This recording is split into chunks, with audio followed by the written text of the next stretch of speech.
Oh, copy, thanks.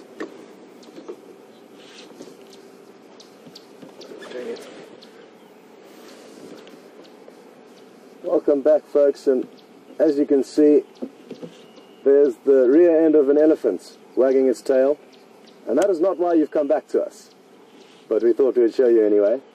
We found something more exciting and more interesting than that, and as Jason pans around, you'll notice that there is a young Impala in the fork of this tree. And we drove past here this morning and I don't think we would have missed it.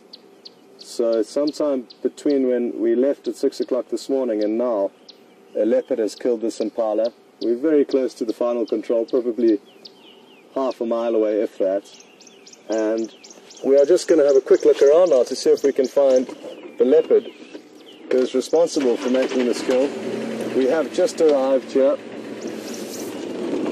And we're just going to take it slowly because, as you are well aware, the vehicle is having slight problems here.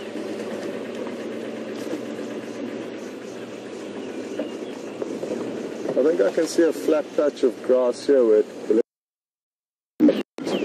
vegetation. Yeah, here. And it looks like it could be... Oh, it's hard to tell. But from the notches in that ear, it's an older leopard, possibly Karula. But I can't tell how big that head is from here, so it could be an older male. Look at how beautiful this shot is with all of the begonia flowers. And I'm fairly sure that this leopard's simply getting its breath back from having made this kill and hoisted the leopard up the tree, and could well go up and start feeding shortly. So what a beautiful shot this is that you're getting, and like I say, I think it could well be resting. There it's already looking up the tree, and we could be lucky enough to see it climb up this tree and start feeding on the kill.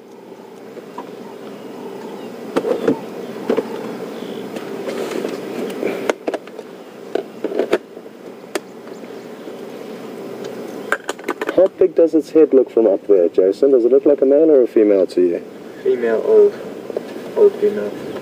Yeah, those notches on the ear are very characteristic of obviously an older animal that's been through a few battles in its lifetime, and that's all I'm going on at the moment.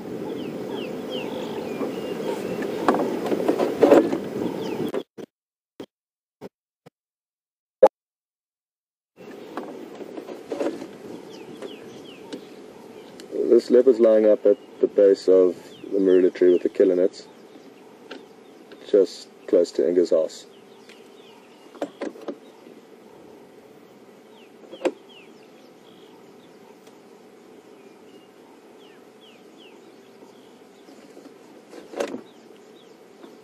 Yeah, make your way. It's lying up in quite thick begonias at the moment, but I think it may go up and start feeding once it gathers its breath. It could be Karula.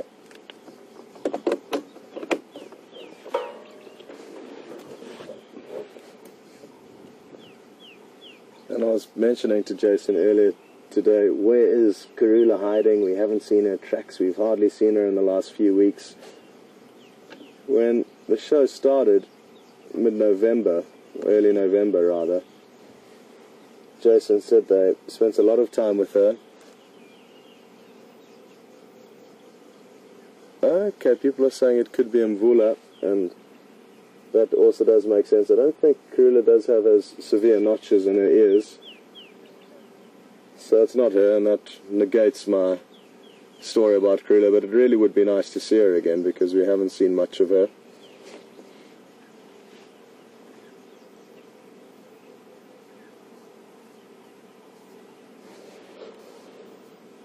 It looks like the leopard would have dragged the kill in towards the tree from the same angle that we are looking at. It's across the road.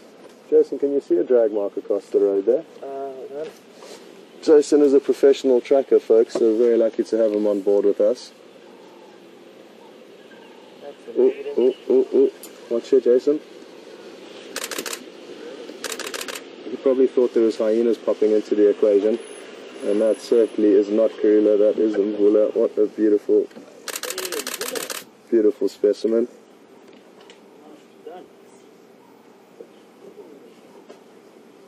I haven't seen him for a long time, and this is wonderful. Look at his broken bottom right canine there. Again, the sign of a leopard that's been around.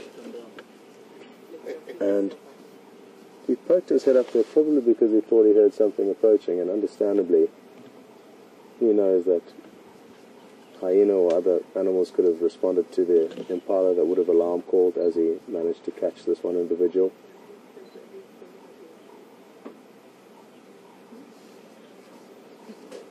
And what a great view that provided us.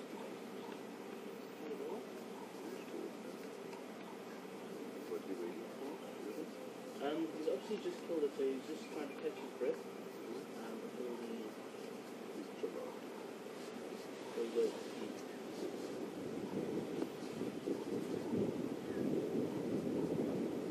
That was absolutely incredible when he lifted his head up with all these bright red flowers. While we wait for him to hopefully come up the tree and start feeding on this kill, it'll be a good opportunity to head across to Mark and Brian so that they can say goodbye to you. So we'll catch up with you shortly, and over to Mark.